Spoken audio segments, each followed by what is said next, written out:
What's going on in Taiwan, everybody? Today we're talking about Ant-Man. Let's cut the bullshit and get into this. To be honest with you, I don't have a lot of stuff to say about this movie, so this might be a shorter review. I mean, it's a pretty simple movie, but it's something that I really enjoy because it's a nice change of pace from the typical MCU movies that we have gotten so far. So this being a simple movie actually works in its benefit.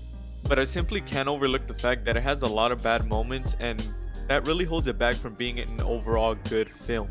For example, the villain. What the fuck? This is competing with Thor the Dark World levels of what the fuck. That's what I gotta say. He's really boring. He has no real reason. He's just bad. But he does lead to some good action scenes. Those are really fun when they shrink down. It's just cool to see. It's very comical when they use the train and shit like that, but that's really the only redeeming quality. He's in good action scenes with Ant-Man. But then again, Ant-Man is the best part of those scenes. You see what I'm saying? The villain doesn't really bring a lot to the table, and he takes away more than he brings to the table. But on the counter side of that, we have Scott, the main character. I really like Scott. He is the best part of this film.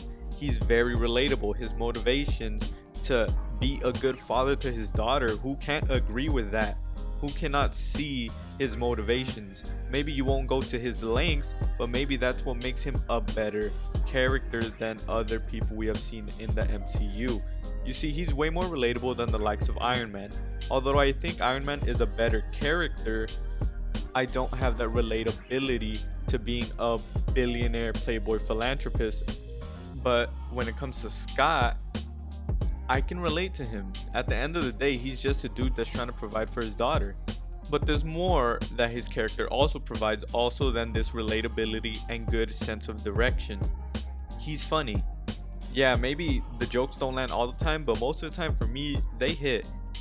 He also struggles in this film, right? When he's first learning how to control the ants, when he's first training. I mean, it's not an easy road for Ant-Man in this movie. I really see him persevere and try to be a good person, and that's something I can appreciate. I'm gonna have to say, they did a really good job introducing a new character this late into the MCU. I do care about Scott, which is what they were trying to do. They did a very good job on that. Since Scott really ties into comedy, that's the next thing I want to talk about. Comedy is a really big thing in this movie. And I know comedy is very subjective. I agree with that statement, so of course I can only speak on my experience with the comedy here. And I gotta say, it's very bittersweet. It's either it really lands with you and helps the movie be easygoing, funny, and nonchalant, or it does the complete opposite and makes it a dragging, unfunny, annoying film. For example, Scott's comedy was funny throughout, but there were times where the supporting characters' jokes or actions just weren't landing with me and kind of made it annoying to watch.